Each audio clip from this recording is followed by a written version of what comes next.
3장은 1절부터 7절까지는 아내와 남편에게 주는 가르침이 있습니다. 특히 여성은 예수를 믿는 기독교인이고 남편이 불신자일 경우에 어떻게 해야 될 건가? 또 남편들은 아내를 어떻게 대해야 할 건가? 그런데 우리가 여기서 한 가지 기억해야 할 것이 있어요. 오늘날의 가치관을 가지고 이 성경을 읽으면 이 성경은 별로 마음에 와닿지 않아요. 최소한 2000년 전 로마 사회에는 이 베드로가 쓴 편지를 받는 오늘날의 터키의 지역에 살고 있던 성도들의 그 문화가, 로마 사회의 문화가 어떠했는지를 정확하게 인식하고 이걸 읽어야 해요. 로마 사회는 여성을, 아내를 인간으로, 인격으로 대우하지 않았던 사회였어요. 왜냐하면 지금은 한 청년과 한 여자 청년이 서로 만나요? 사귀어요? 사랑이 싹 트면 1년, 2년 사귀고 교제하고 결혼하겠습니다. 그렇게 이야기해요. 사랑이 전제가 됩니다. 그런데 2000년 전 로마 사회에서 결혼이라고 하는 건 남자가 돈을 주고 결혼 지참금을 주고 데려오던 거예요. 그러니까 소유권이 남편에게 있었던 거죠. 유대 문화도 그렇고 로마 제국도 그렇고 아내라고 하는 이 존재는 남편이 자기의 1년치 연봉을 투자해서 데려오는 첫 번째 내 소유였단 말이에요. 그런 사회에서 이 베드로 전서가 기록이 되어진 거예요. 그러니까 1절 보면 이와 같이 자기 남편에게 순종하라. 지금 오늘날 가치관을 가지고 이 말씀을 읽으면 베드로 사도 이 사람 되게 남성 중심의 아주 못된 사람 아니야? 이런 생각을 탁 하게 돼요. 그런데 2000년 전 로마 사회에서 아내들이 남편에게 순종하는 건 이건 말할 필요가 없어. 왜? 로마 사회 전체가, 아니 그 주변 모든 나라가 다 똑같았거든요. 아내들은 남편에게 순종하는 자로 살았어요. 그러니까 이게 아무 문제가 될 게 없어요. 그러나 오늘 우리 대한민국이라고 하는 이 사회는 전 세계적으로 볼 때 여성의 위치가 어떻게 보면 전 세계를 상중하로 나누면 우리나라 여성 인권은 상에 가 있거든요. 오늘 우리 사회가. 그래서 이 생각을 가지고 읽으면 이 베드로 사도에 대해서 갑자기 나쁜 마음이 생겨질 수 있는데 그렇지 않고요. 2000년 전 말씀을 순종하지 않는 자, 이 사람은 하나님과 관계 맺지 못한 사람, 불신자란 얘기예요. 아니면 신전에 가서 로마 황제는 주님이시다라고 고백하는, 제우스 신전, 포세이돈 신전에 가서 늘 제사를 드리고 그 신을 섬기는 그런 불신 남편. 그런데 2000년 전 로마 사회라고 하는 건 우리도 오늘날도 아직 우리 그러잖아요. 남자 청년이 예수를 믿고 여자 청년이 예수를 안 믿으면 어떻게 돼요? 친정엄마가 넌 이제 저 집 귀신 될 거니까 저 집이 교회 나가면 교회 나가고 성당 가면 성당 가고, 남자의 종교를 따라오던 시대가 2000년 전 사회였어요. 우리 사회하고 별반 다를 게 없어요. 이런 상황에서 아내는 예수를 믿지만 남편은 예수를 믿지 않아요. 이럴 경우 예수 믿는 아내가 어떻게 처신을 해야 할까? 말로 말미암지 않고 아내의 행실로 말미암아 구원을 받게 하려 함이라. 말이 아니라는 거죠. 여보 교회 가, 예수 믿어야 돼. 이 말이 아니라 아내의 생활을 통해서, 삶을 통해서 보여주라는 거예요. 아내가 나는 하나님을 믿는 거룩한 백성인데 내가 거룩한 백성이라는 것을 가정생활을 통해서 남편에게 보여주라는 거예요. 말이 아니라 행동으로, 삶으로. 그래서 남편이 아, 내 아내가 믿는 하나님은 이러한 분이고 내 아내가 나를 위해서 내가 예수 믿고 함께 믿음의 길을 걸어가기를 위해서 기도하고 있구나. 내 아내는 그 어떤 교회 다니지 않는 다른 사람들과 비교할 때 순결하고 거룩하고 선한 그런 아내라고 하는 것을 삶으로 보여주라는 거예요.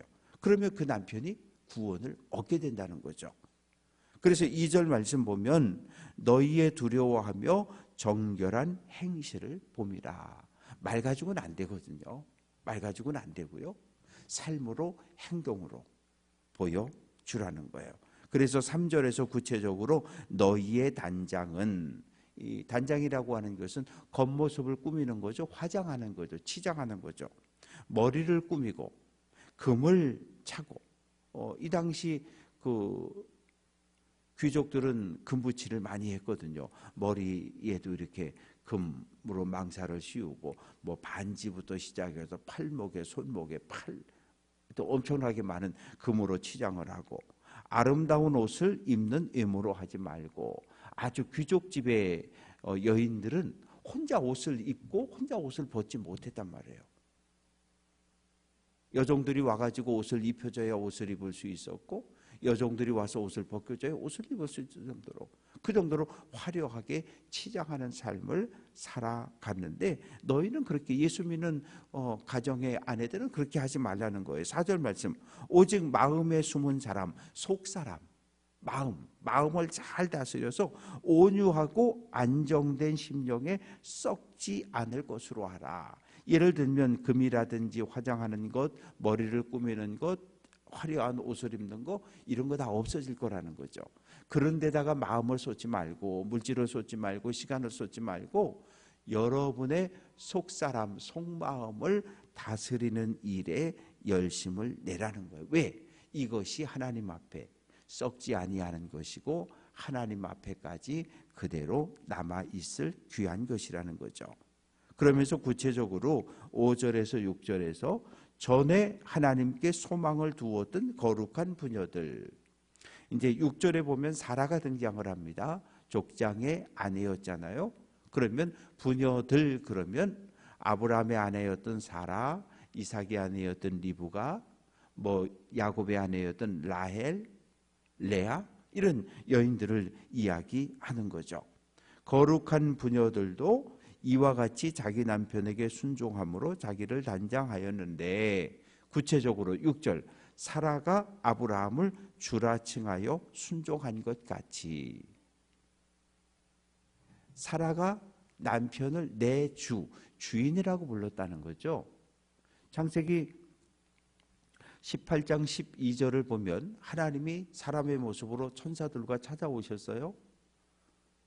하나님께서 아브라함에게 내년 이맘때 내 아내에게 아들이 태어날 거야. 그러자 사라가 뒤에서 웃어요. 웃으면서 이야기하기를 내 주인도 늙었다 이런 표현을 쓰거든요. 주인이라고 하는 것은 주인님이란 뜻이에요. 남편을 주인이라고 불렀다는 거죠. 그런데 이 당시 아브라함이 살았던 시대에 사람만 남편을 주라고 불렀던 것이 아니라 다른 모든 아내들도 남편을 주라고 불렀다는 거죠. 그러면서 너희는 선을 행하고 아무 두려운 일에도 놀라지 아니하면 그의 딸 사라의 딸이 된 것이다. 누구누구의 딸 그러면 그거는 그 사람을 본받고 존경한다 그런 의미예요. 사라의 딸이 되었다 그러면 사라처럼 사라를 본받아 살아가는 사라를 모델로 삼고 살아가는 사라의 후계자 믿음의 계승자 이런 의미를 가지고 있습니다. 7절이 대단한 거예요. 남편들아 이와 같이 지식을 따라 너희 아내와 동거하고 부부 사이에 지켜야 될 규칙들이 참 많아요. 그래서 제가 결혼하게 되는 청년들에게 꼭 책을 한 권씩 선물을 줍니다. 결혼하기 전에 꼭 읽어봐야 할 아주 중요한 내용들이 담겨있는 그런 책이죠. 이 어느 날 갑자기 남편이 되고 어느 날 갑자기 아내가 되고 어느 날 갑자기 아버지가 되고 엄마가 되니까 정신을 못 차리는 거거든요. 그래서 부부가 서로 만나서 같이 삶을 살아가려면 요즘은 뭐 부부 학교도 있고 부부 예비 학교도 있고 결혼 학교도 있고 많은 학교들이 있어서 지식을 얻을 수 있는데 옛날엔 그런 지식이 없었어요. 부부가 서로가 서로를 어떻게 대해야 하든지 지식을 너희가 알아야 하고 너희 아내와 동거하고 아내와 함께 한 집에 사는데 그를 아내를 더 연약한 그릇으로 대하라는 거예요. 여기서 연약하다는 얘기는 깨지기 쉽다는 얘기예요. 어떤 의미입니까? 남성과 여성은 신체적으로만 놓고 보면 남성의 신체가 훨씬 더 우월해요. 물론 열의 9은 여성이 매를 맞고 살지만 열의 하나는 아내가 남편을 때리는 집들도 있어요. 그런 집들도 있습니다. 그러나 인류학적으로 생물학적으로 볼 때 남성이 여성보다 더 신체적으로 강한 힘을 가지고 있으니까 연약한 그릇 잘못하면 깨진다는 얘기예요. 함부로 대하면 안 된다는 이야기예요. 어떤 경우에도 주먹을 폭력을 쓰면 절대 안 된다는 거예요. 왜? 그건 자기가 자기를 때리는 자해 행위가 되는 거예요. 아내를 때리는 것은 꼭 자기 인격을 파괴하는 악이기 때문에 절대 안 된다는 거예요. 또 생명의 은혜를 함께 이어받을 자로 알아 귀히 여겨라. 왜? 아내에게도 하나님의 형상이 있거든요. 그런데 이 서구 신학, 특히 유럽의 신학자들은 1900년 동안 여성을 죄인으로 정죄해 버렸단 말이에요. 왜? 창세기에 등장하는 아담과 하와의 이야기 속에서 하와가 먼저 선악과를 따서 먹고 남편에게 주어서 남편도 죄짓게 만들었다 그래서 여성을 아주 죄인 중에 나쁜 죄인으로 그렇게 만들었고 취급을 했고 여성을 하나님의 형상을 가진 존재로 인정을 안 했단 말이에요. 그러나 오늘날은 그렇지 않죠. 남성이나 여성이나 똑같이 하나님의 형상을 가지고 있고 하나님은 오늘도 남성들뿐만 아니라 여성들도 하나님의 일그러진 형상을 회복하기 원하고 구원하기 원하시는 모두가 다 하나님의 형상을 가진 존귀한 존재로 대하고 7절 끝부분에 너희 기도가 막히지 아니하게 하려 함이라. 부부가 관계가 깨졌어요. 싸웠어요. 부부싸움을 했어요. 그러고 가서 기도하면 그 기도가 하나님께 올라가지도 않고 응답도 없다는 이야기예요. 아내와의 나쁜 관계를 아내와 다투고 아내의 마음에 상처를 주고 그리고 교회 가서 한번 기도해 보라는 거예요. 그 기도는 하나님 올라가지도 않고 하나님 응답하지 않는다는 거예요. 그러니까 이 남편들에게 주는 이 베드로의 이 말씀은 대단히 파격적인 말씀이에요. 2000년 전에 이 말씀은 이 말로 표현할 수 없는 그 로마 사회를 뒤흔들 수 있는 그런 말씀이 이 베드로 전서 3장 7절의 말씀이에요. 140년 전 이 땅에 복음이 들어왔고 조선 사회는 태어나면서부터 신분이 딱 정해지는 거예요. 왕의 씨로 태어나면 왕족이 되는 거고 부잣집 아들로 태어나면 부자, 양반은 양반. 그런데 천민, 이 조선 사회에서 가장 밑바닥 인생의 사람으로 태어나면 그는 태어나면서부터 아주 천대받고 또 결혼해서 자녀를 낳아도 그 역시 천대받는 그런 사회에 복음이 들어왔는데 선교사들의 첫 외침은 무엇입니까? 양반에게도 천민에게도 하나님의 형상이 동일한 하나님의 형상이 있다는 거거든요. 사회에서는 모르지만 교회에 와서는 양반과 종놈이 서로가 서로를 형제로 대해야 한다는 거거든요. 이게 조선 사회를 뒤흔들어 버렸던 거거든요. 왜? 받아들일 수 없는 조선 사회의 기존 질서를 완전히 깨트리는 로마 제국이 정한 이 질서를 깨트린 것이 바로 기독교였단 말이에요. 이제 8절부터 12절까지 말씀 속에서는 구체적으로 성도들이 어떤 삶을 살아야 되는지 마지막으로 말하노니, 마지막으로 말한다는 이야기는 2장부터 시작해서 왕에게, 총독에게, 그리고 주인과 사환의 이야기, 종의 이야기, 그리고 오늘 말씀 속에 있었던 아내와 남편의 이야기, 이제 이 이야기를 끝내면서 마지막으로 한마디 더 하겠다는 거죠. 너희가 마음을 같이하여, 마음을 같이하라고 하는 것은 한 뜻을, 한 가지 일에 모두가 같은 마음을 품고 행하라는 거죠. 부흥성회가 있습니다. 모두가 다 한 마음으로 부흥성회에 참여하고 은혜 받고, 우리가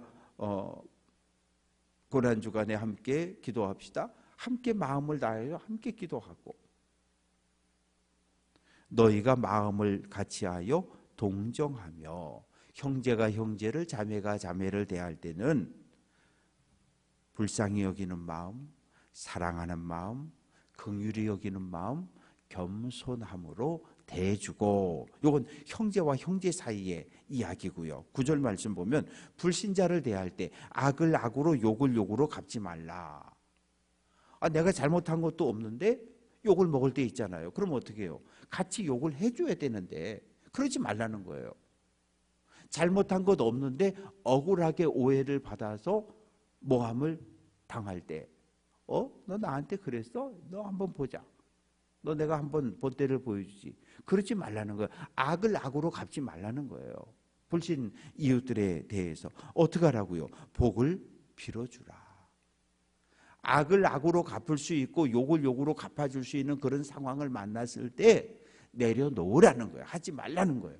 그리고 그 사람을 축복해 주라고 이야기합니다. 왜요? 이 일로 우리가 부르심을 받았다는 거예요. 예수 믿는 사람은, 하나님의 거룩한 백성은 달라야 해요. 뭐가요? 언어가 달라야 하고 행실이 달라야 하고 사람을 대하는 게 달라야 하거든요. 왜 우리가 달라야 합니까? 하나님의 축복을, 유업을 이어갈 사람들이기 때문에. 만약에 우리가 교회 밖에 있는 불신자나 교회 안에 있는 거룩한 백성이라고 이야기하는 우리나 말하고 행동하는 모든 가치관이 똑같다면 하나님이 거룩한 백성이라고 말하면 안 되는 거예요. 하나님을 믿는다고 말하면 안 되는 거예요. 왜? 하나님 믿는 사람은 그렇게 하면 안 되거든요. 하나님 믿는 사람은, 예수 믿는 사람은 그렇게 하면 안 되는 거거든요. 안 되는데 세상 가치관을 가지고 똑같이 접근해 가면 둘 중에 하나예요. 나 예수 안 믿는 사람입니다. 그런 고백이거든요. 하나님이 주시는 복을 이어받으려면 악을 악으로 욕을 욕으로 갚지 말고 도리어 축복해 주어라. 그리고 이제 10절에서부터 12절까지 말씀은 시편 34편 12절로 16절의 말씀을 인용해서 지금 이야기를 하고 있습니다. 그러므로 생명을 사랑하고 좋은 날 보기를 원하는 자는 혀를 금하고 하나님의 거룩한 백성으로 천국을 향해 믿음의 길을 걸어가는 사람은, 구원받기를 원하는 사람은 혀 조심하고 악한 말 그치고 그 입술에서 거짓을 말하지 말아라. 그러니까 언어에 있어서 우리가 가장 이 조심해야 될 것이 요 입이잖아요. 요 10cm밖에 안 되는 혀잖아요. 이 말 한마디 때문에 나라가 들썩거리고, 말 한마디 때문에 가정이 시끄럽고, 말 한마디 때문에 교회가 혼란에 빠지고, 이 말을 정말 조심하라는 거거든요.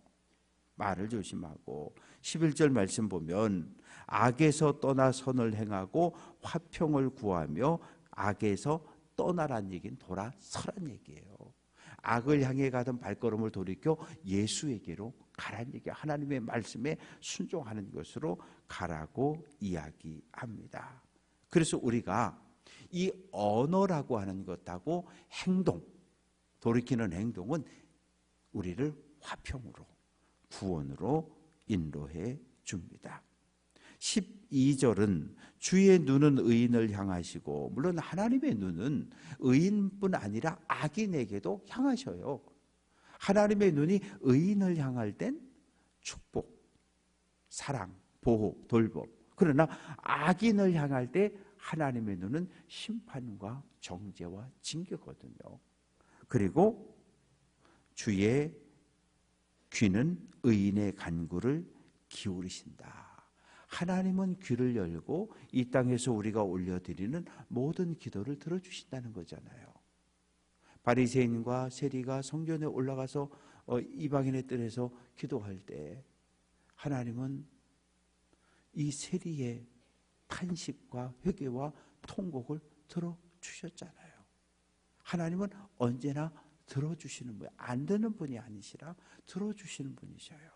중요한 것은 우리의 마음의 진실함과 우리의 삶의 진실함이 함께할 때 우리의 기도가 올려지고 하나님의 보좌를, 하나님의 마음을 움직여 하나님의 선한 방법으로 응답이 됩니다.